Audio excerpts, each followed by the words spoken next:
நம்ம ஆண்டவர்கிட்ட சில விஷயத்த அவர் சொல்லும்போது பாத்தீங்கன்னா, நீ உங்க பாஷையில சொன்ன ஸ்கிரீன் பிளேவா பாத்தீங்கன்னா ரொம்ப டிஃபரெண்டா இருக்கும்.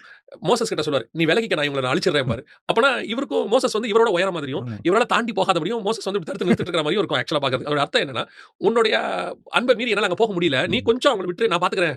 நீ அவங்களுக்கு அவங்கள அழிக்காம உன்னுடைய இதுதான் என்ன பாதுகாத்துட்டு என்ன ஒரு தடுக்குது அப்படிங்கிற மாரி. இந்த வசனத்துல பாருங்க, யாக்கோபு தூதனானவரோடு கூட போராடி மேற்கொண்டான் அப்படின்னு நம்ம அங்க வாசிக்கிறோம். இங்க ரா முழுவதும் அழுது கெஞ்சினான்னு இருக்கு. கால புடிச்சுட்டான். கால புடிச்சுட்டான். அதான் நம்ம ஆண்டவரோட ஸ்பெஷாலிட்டி என்னன்னா, நெஞ்ச நிமிர்த்தினா கொன்னுடுவாரு.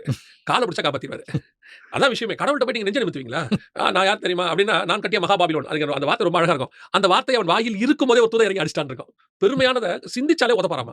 ஆனா He doesn't like it. ஆமா. அதே நேரத்துல யாக்கோபு பாத்தீங்கன்னா, கால பிடிச்சுக்கிட்டு கெஞ்சினானா. சோ தூதன் அங்க வந்து தூதனானவரோடு அப்படின்னு மேற்கொண்டதுக்கு அர்த்தம் என்னன்னா, அழுதுட்டான். சில ஆட்கள் பாருங்க, பிள்ளைகள் வீட்ட விட்டு கிளம்பும்போது அழுவும். அப்பா போறாருன்னு அழுவும். அந்த அப்பா வந்து டக்குன்னு போயிற மாட்டாரு. ம். நின்னு திரும்பி திரும்பி பாத்துக்கிட்டே இருப்பாரு. ஐயோ! நம்ம பிள்ளை அழுவுதே. சமாதானப்படுத்துவாரு. அம்மா சொல்லுவாங்க, "நீங்க போங்க அது சரியாகும்னு." ஆனா அவர் போக மாட்டாரு. நின்னு சரி இல்லப்பா அப்பா வந்துரும்ப்பா. அது திருப்பி திருப்பி அழுதுட்டே இருக்க அப்பாவால போக முடியாது. போயிட்டு உடனே ஃபோன் அடிப்பாரு. என்னாச்சு அழுகை நிறுத்திருச்சா?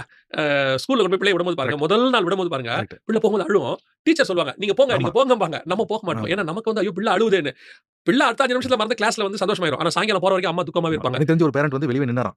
இருக்காங்க. நெறைய பேர் இருக்காங்க. லஞ்ச் ஹவர்ஸ் வரைக்கும் மரத்து நிழல்லயே ஆமா. உட்கார்ந்திருப்பாங்க. திருப்பி போய் பிள்ளைய பார்க்கறதுக்கு. இது வந்து தகப்பன் ஏன் நமக்கு இந்த இருதயம் வந்துச்சுன்னா, நம்ம அப்பா அப்படி. அவர்கிட்ட தான் நமக்கு வந்துச்சு. ஏன்னா அவர் சாயல் தானே நம்ம. அப்படி வரும்போது யாக்கோபு அழுவுறான். இவரால போக முடியல. ஆமாங்க. நைட் எல்லாம் அழுவுறான். தேம்பி தேம்பி அழுவுறான். அவர் சொல்றாரு, "பொழுது விடிய போதுடா." சில ஆட்கள் பார்த்தீங்கன்னா, மனைவி இப்பவாது விடுங்க.